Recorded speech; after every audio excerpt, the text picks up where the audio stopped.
Existe um lugar no Oceano Atlântico que, para milhões de pessoas, não é apenas um pedaço de mar. É uma fenda, um erro, um espaço onde bússolas enlouquecem, navios somem, aviões desaparecem e a lógica parece falhar. Seu nome ficou gravado no imaginário do século XX como se fosse uma lenda muito mais antiga do que realmente é. O Triângulo das Bermudas. Ao longo das décadas, esse nome foi cercado por histórias de pilotos desorientados, cargueiros abandonados, mensagens interrompidas, destroços que nunca apareceram e teorias que vão de tempestades extremas a portais dimensionais. Mas aqui está o primeiro grande plot twist desta história. O Triângulo das Bermudas talvez seja menos um lugar sobrenatural e mais uma das maiores construções narrativas já feitas sobre o mar.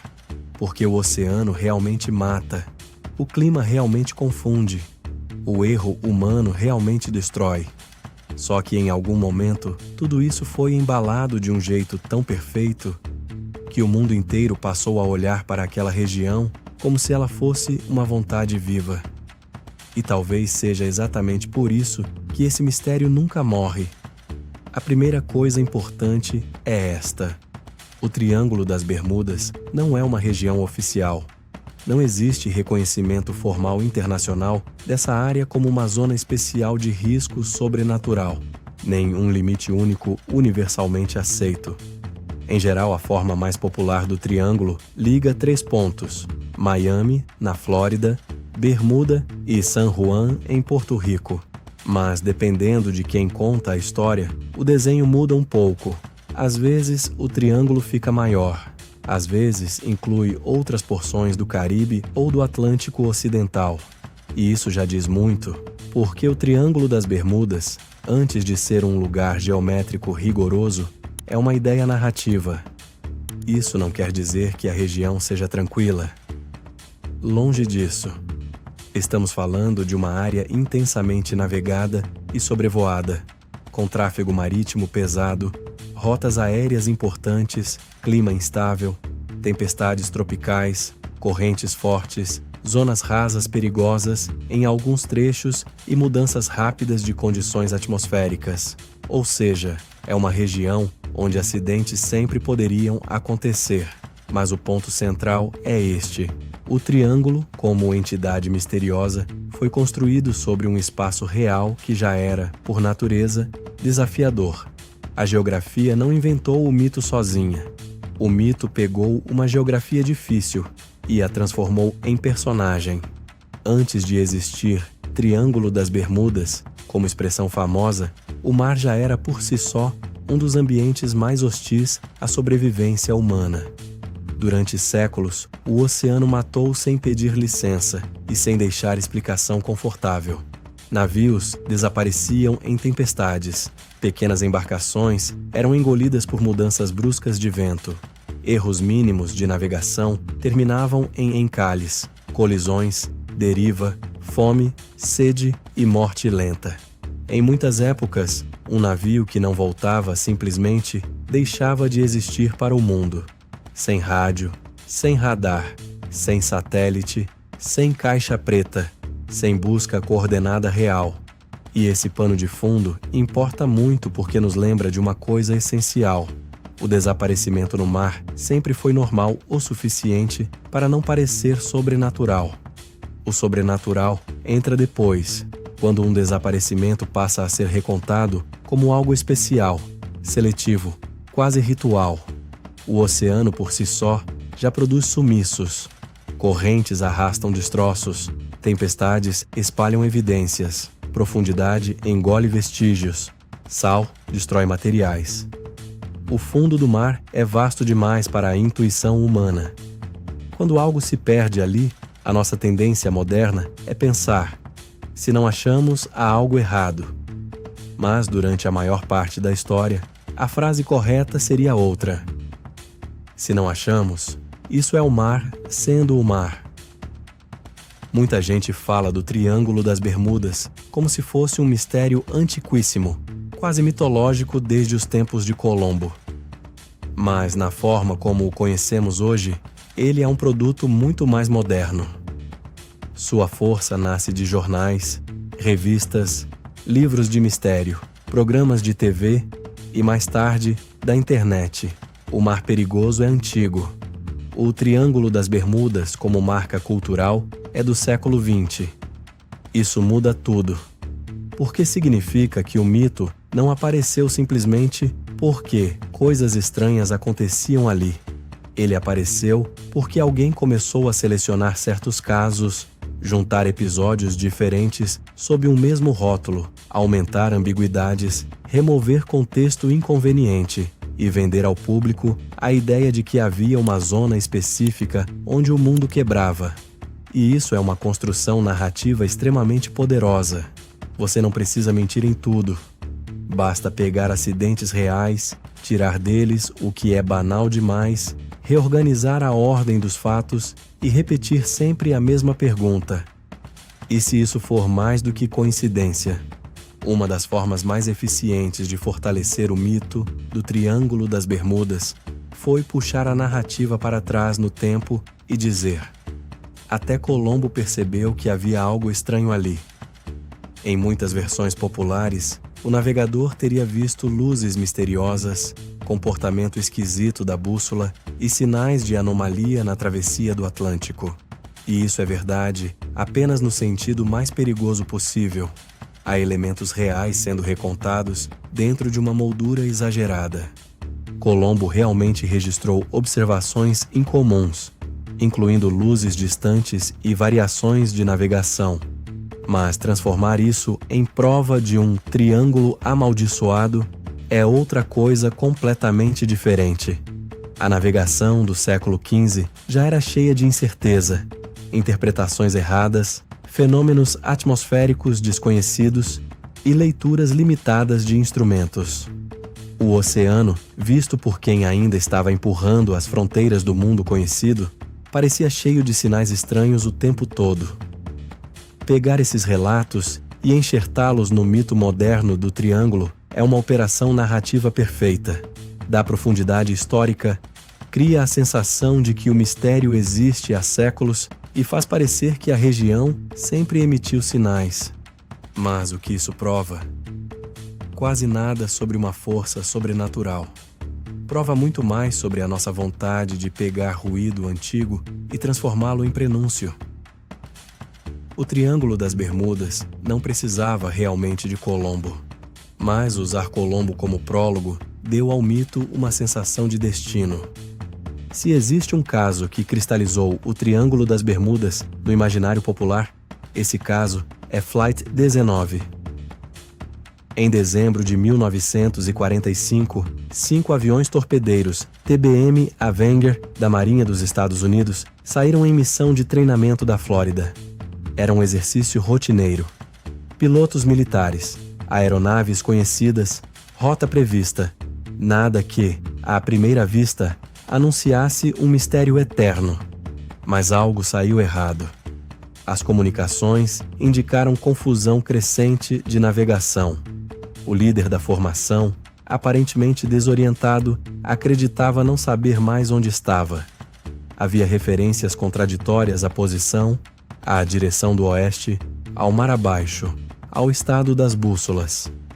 O tempo piorava, a luz desaparecia. E no fim, os 5 aviões se perderam. Nunca mais foram encontrados de forma conclusiva. É aqui que o mito encontrou seu combustível ideal. Porque Flight 19 reúne quase tudo que um grande mistério precisa. Militares treinados, múltiplas aeronaves desaparecidas ao mesmo tempo, rádio com frases inquietantes, ausência de destroços definitivos e um pano de fundo tecnológico moderno o suficiente para parecer impossível. Se até aviadores navais treinados podiam desaparecer assim, então a região parecia realmente especial. Só que o caso, quando examinado com mais cuidado, continua compatível com uma combinação devastadora de erro de navegação, desorientação, mau tempo, combustível acabando e queda no mar. O problema é que a versão sobrenatural é muito mais poderosa narrativamente do que a versão humana. Uma das razões pelas quais Flight 19 marcou tanto foi o conteúdo emocional do rádio. Não apenas o que foi dito, mas o que parecia estar acontecendo psicologicamente. A ideia de um grupo inteiro de aviadores olhando um oceano sem referência, com instrumentos questionados, tentando decidir onde está o oeste, onde está a costa, onde está a base. Isso é pura angústia moderna. Porque não depende de fantasmas. Depende da falha de orientação dentro de um sistema que deveria dar orientação. E esse é exatamente o tipo de medo que sustenta o Triângulo das Bermudas. Não o medo medieval do monstro marinho, mas o medo contemporâneo de que, mesmo com tecnologia, você ainda pode se perder completamente. Flight 19 não assombra só porque desapareceu. Assombra porque parece mostrar o momento em que treinamento, máquina e mapa deixam de organizar a realidade. O oceano vira uma superfície sem diferença. O céu fecha. O combustível diminui. E toda decisão parece pior do que a anterior. Quando o mito do triângulo absorveu Flight 19, ele ganhou sua peça central. Não apenas um desaparecimento, mas uma narrativa de colapso cognitivo diante do mar. Isso é muito mais forte do que um simples acidente. Como se Flight 19 já não fosse forte o bastante para virar lenda, a história ganhou outro elemento terrível. O avião de resgate, enviado para procurá-los, também desapareceu. Era um PBM Mariner, uma aeronave grande, usada em missões marítimas. Pouco depois de decolar, ela também sumiu. Em muitas narrativas populares, isso aparece como confirmação absoluta de que havia algo anômalo naquela região. 5 aviões desaparecem. Depois, o resgate desaparece também. Pronto, o mito se fecha. Mas aqui, de novo, a realidade é menos mística e mais cruel.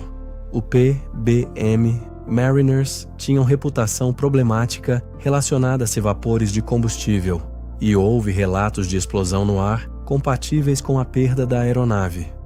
Ou seja, a tragédia do resgate não precisa de portal temporal nem de energia desconhecida. Pode ter sido um desastre técnico terrível que aconteceu no pior momento possível, reforçando a ilusão de uma maldição geográfica. Esse é um padrão central no Triângulo das Bermudas. Eventos diferentes, por causas diferentes, acabam sendo costurados como se fossem manifestações do mesmo fenômeno invisível. E isso multiplica o efeito emocional do mito muito além da soma dos fatos individuais. Poucos navios fantasma são mais famosos do que o Mary Celeste. Encontrado abandonado no século XIX, com carga a bordo e sem a tripulação, ele virou sinônimo de mistério marítimo. E, como acontece com tudo que cheira a mar e desaparecimento, muita gente tentou puxá-lo para o Triângulo das Bermudas. O problema é que isso é uma colagem narrativa preguiçosa. O Mary Celeste nem pertence de forma natural ao núcleo da lenda do Triângulo, mas o fato de ele ser frequentemente arrastado para essa história é extremamente revelador. Mostra como o Triângulo funciona não apenas como uma região, mas como um imã narrativo. Qualquer sumiço marítimo estranho, qualquer embarcação encontrada vazia, qualquer caso sem explicação perfeita corre o risco de ser sugado para dentro do mito. O Triângulo das Bermudas virou uma espécie de marca registrada do desaparecimento no mar, mesmo quando os casos envolvidos têm pouca ou nenhuma relação rigorosa com a área ou com a lógica original da lenda. Isso é importante porque mostra que o mito cresceu por agregação. Ele não depende só dos casos centrais. Ele cresce também ao anexar histórias que o público já considera misteriosas. O resultado é um monstro cultural que parece ter mais provas do que realmente tem. Ao longo do tempo, vários navios foram associados ao Triângulo das Bermudas. Cargueiros como o Marine Sulphur Queen, embarcações menores, iates de recreio, barcos de pesca e todo tipo de história de desapareceu sem deixar rastros. O ponto crucial aqui não é negar que houve perdas reais. Houve. O ponto é entender como esses casos foram escolhidos, recontados e ampliados. Muitos acidentes marítimos são tecnicamente chatos de explicar para o público. Instabilidade estrutural, carga mal distribuída, erro de manutenção, tempestade, mar grosso, falha de comunicação, atraso em pedido de socorro. Nada disso tem glamour. Nada disso parece mistério do século. Então a narrativa popular faz outra coisa. Ela corta as partes burocráticas, mantém apenas o núcleo inquietante, sumiu sem vestígios, e o encaixa no triângulo. Assim, a região vai acumulando uma aura de predadora. Mas em muitos casos, o que aconteceu foi a combinação brutal de fatores totalmente terrestres: negligência, azar, clima e mar. Só que o mito não cresce com explicações robustas, cresce com frases perfeitas. E desapareceu no Triângulo das Bermudas é uma frase muito melhor do que sofreu provável falha estrutural em mar ruim. Se existe uma peça real e poderosa no quebra-cabeça do Triângulo das Bermudas, essa peça é o clima. A região pode ser atingida por tempestades tropicais, furacões, linhas de instabilidade, squalls violentos, chuva intensa, mudanças rápidas de vento e visibilidade muito ruim. No mar, isso já é suficiente para matar. No ar, pode ser decisivo. E o mais importante, o clima oceânico não precisa ser apocalíptico para ser fatal. Uma mudança rápida demais, um erro de leitura, uma camada de nuvens mal interpretada, uma tempestade isolada forte o suficiente, uma noite fechando sobre água sem horizonte confiável. Tudo isso é capaz de transformar uma rota normal em crise. O mito do Triângulo das Bermudas gosta de sugerir que os desaparecimentos aconteceram sem explicação, mas muitas vezes a explicação mais forte é justamente esta: a região era e é um lugar de tráfego intenso, exposto a condições meteorológicas potencialmente traiçoeiras. O sobrenatural entra porque a morte no mar raramente se apresenta de maneira organizada. O tempo mata rápido, e depois o oceano apaga o quadro negro. Outro elemento real que fortalece o mito é a corrente do Golfo. Ela atravessa essa parte do Atlântico com velocidade considerável e pode deslocar destroços rapidamente. Isso é fundamental, porque um acidente no mar não termina no instante da queda ou do afundamento.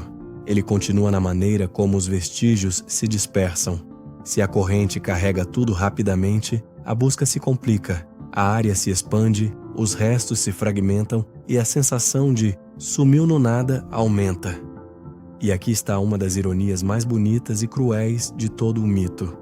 Uma das razões pelas quais o Triângulo das Bermudas parece tão misterioso é porque a oceanografia real ajuda a apagar a cena do crime. Não é magia, é circulação oceânica. Mas, emocionalmente, o efeito é quase o mesmo, porque do ponto de vista de quem espera por resposta, destroço não achado parece anomalia. Só que no oceano, destroço não achado pode ser simplesmente o resultado brutal de água em movimento. Uma das peças favoritas das versões sobrenaturais do Triângulo é a bússola que enlouquece. A imagem é perfeita demais para não vingar. Piloto ou capitão olha o instrumento, e ele já não aponta para lugar nenhum confiável. Isso tem cara de maldição tecnológica, mas a realidade é menos espetacular e mais técnica. A Terra tem variação magnética. O norte magnético não coincide exatamente com o norte geográfico, e essa diferença varia conforme a localização e o tempo histórico. Houve períodos em que certas áreas do Atlântico Ocidental estavam mais próximas de linhas de declinação zero, o que podia alimentar confusão ou interpretações estranhas se o navegador não entendesse bem o contexto. Mas isso não equivale a dizer que o triângulo seja uma zona única de insanidade magnética. Mais uma vez, o mito pega um fundo real, instrumentos sujeitos à interpretação, navegação com incertezas, declinação, erro humano, e o transforma em espetáculo. A bússola não precisa enlouquecer magicamente. Basta que o ser humano confie nela de forma incompleta, sob pressão, em más condições. E, sob estresse, até uma pequena dúvida de instrumento pode virar catástrofe. Em certos momentos, o Triângulo das Bermudas também foi associado a hipóteses sobre liberação de gás metano do fundo do mar. A ideia era simples e assustadora. Grandes erupções de gás reduziriam a densidade da água. Navios perderiam sustentação e afundariam muito rapidamente, quase sem tempo de pedir socorro. Em algumas versões, esse mesmo gás afetaria motores de aeronaves ou criaria anomalias atmosféricas. Como hipótese especulativa de laboratório ou possibilidade física localizada, ela tem um brilho sedutor. O problema é a falta de evidência robusta de que isso explique os desaparecimentos clássicos do Triângulo de modo significativo e repetido. E aqui vemos outro padrão importante. O mito adora apropriar-se de qualquer ideia científica que soe suficientemente estranha. Não importa se ela é marginal, mal aplicada ou sem correlação direta com os casos centrais. Basta que pareça quase ciência e quase impossível. O Triângulo das Bermudas sempre se alimentou muito bem desse tipo de zona cinzenta. Não a ciência consolidada, mas a ciência que ainda soa misteriosa o bastante para funcionar como combustível narrativo. E então chegamos ao nível mais alto da mitologia. Atlantes, extraterrestres, portais dimensionais, buracos no espaço-tempo, energias desconhecidas, experimentos secretos.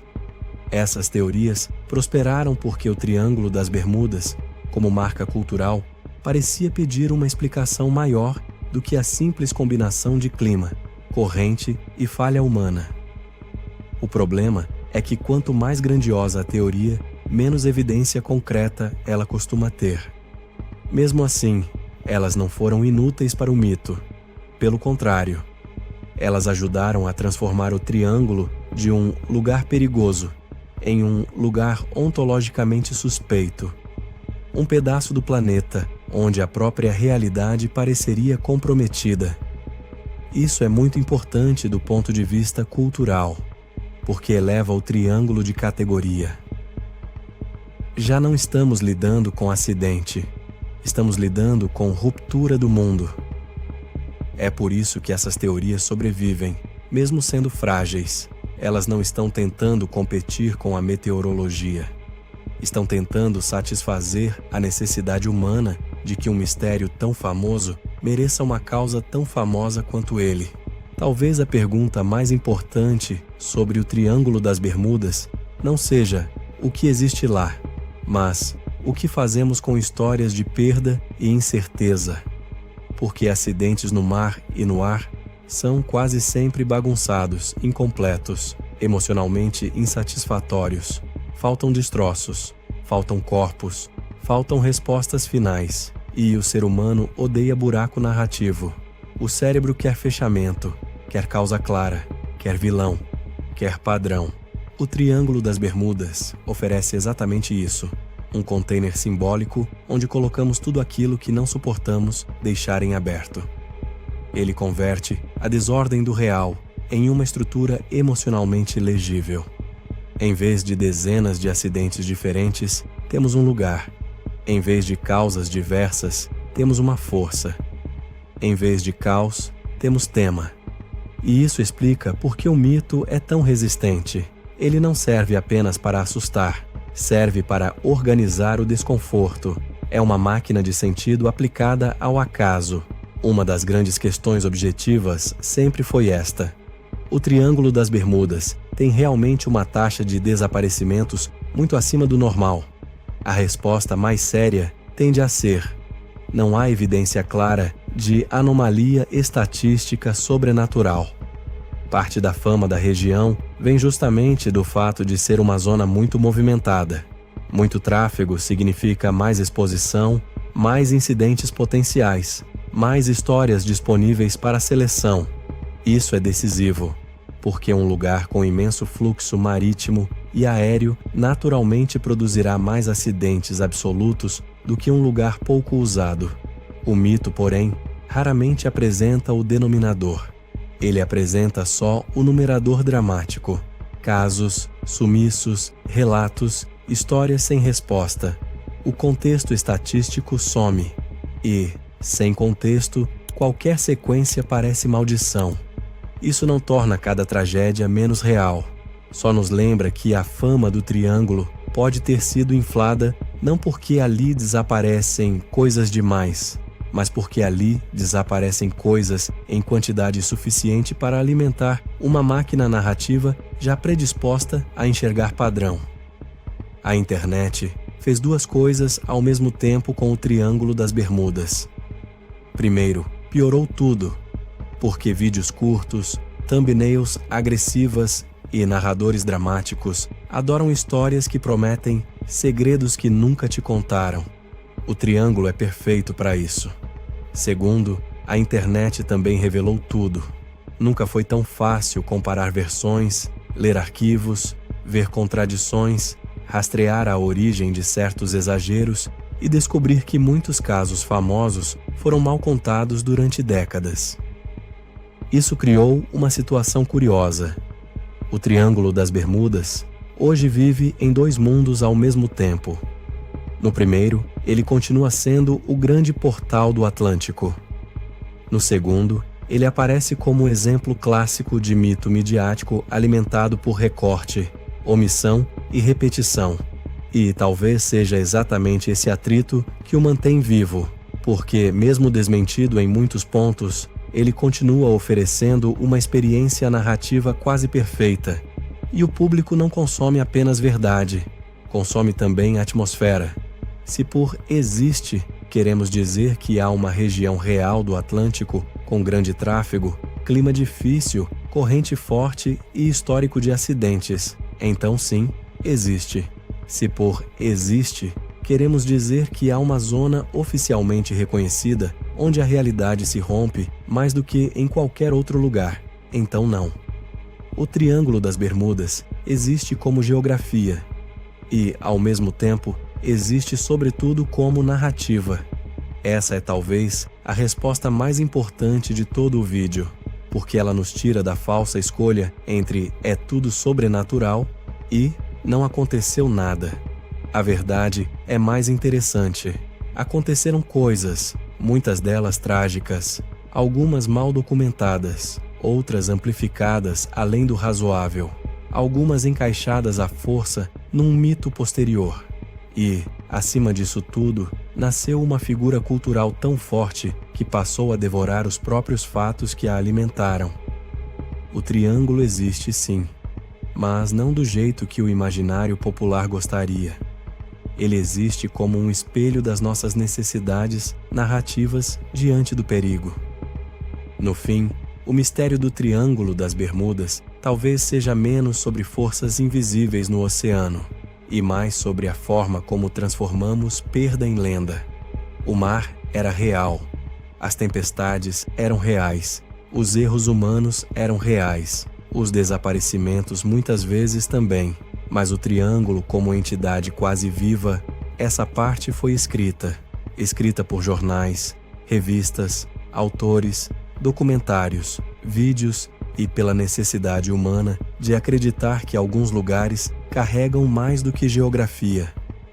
É por isso que ele continua tão poderoso, porque não importa quantas vezes alguém diga que não há portal, alienígena ou maldição comprovada, a imagem já venceu.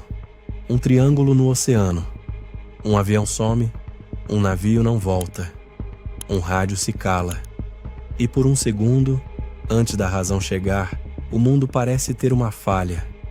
Talvez seja isso que nunca deixaremos de amar nesse mito. Não a prova de que o impossível aconteceu, mas a sensação de que, por um instante, ainda poderia acontecer, poderia acontecer, poderia acontecer.